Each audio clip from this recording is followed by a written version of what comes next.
And author of Why Bad Looks Good, Wendy Patrick, and Seattle Talk radio host and author of the upcoming book, What's Killing America, Jason Rantz. Welcome to both of you. Jason, you first. As they were just saying there were 0 encounters on the terror watch list in 2019. Now there are 146.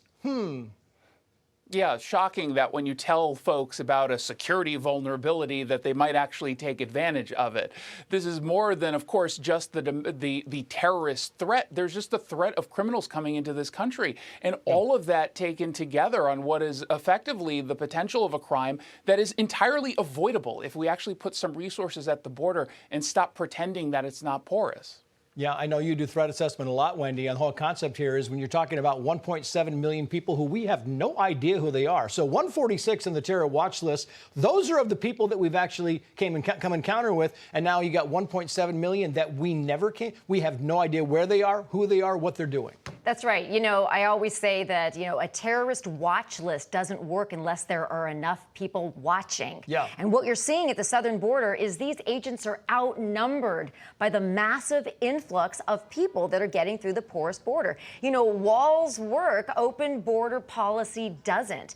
And when you think about all the gotaways we've been talking about, 1.7 million, where are they? Who are they? What have they done? Who are they going to be endangering? You don't have answers to any of those questions, and those are pretty sobering statistics. Chicago, Jason, spending $30 million a month on the migrants they're trying to house there. Now the mayor, Brandon Johnson, has decided that he wants to put up these winterized tents to house them in the winter months, which are quickly approaching, and that's going to cost a bunch more money. I mean, this whole thing is getting a bit like, these sanctuary cities are wishing they weren't sanctuary cities.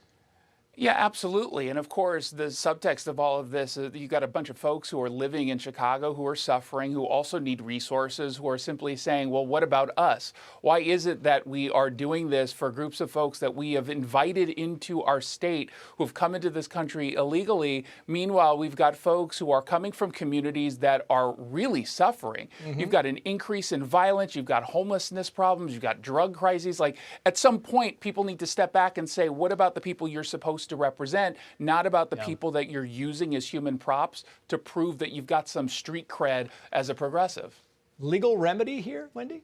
Well, family first is the practical remedy here. But, legally, you have these people that want a safe community. I mean, that kind of investment should be in your own house, in your own backyard. And that's what these residents are going to argue is that, all of their taxes, all of the investment they're putting into that community, they want some community protection back, and they're not getting it. I want to get both of your take on this. The headline, Milwaukee police to withhold gender of crime victims under pressure from LGBT activists. Activists who pushed for the policy argued police reports about transgender murder victims had repeatedly misgendered the victims by referring to their biological sex and dead-named them by calling them by their names given at birth. Your final thoughts on this, Jason?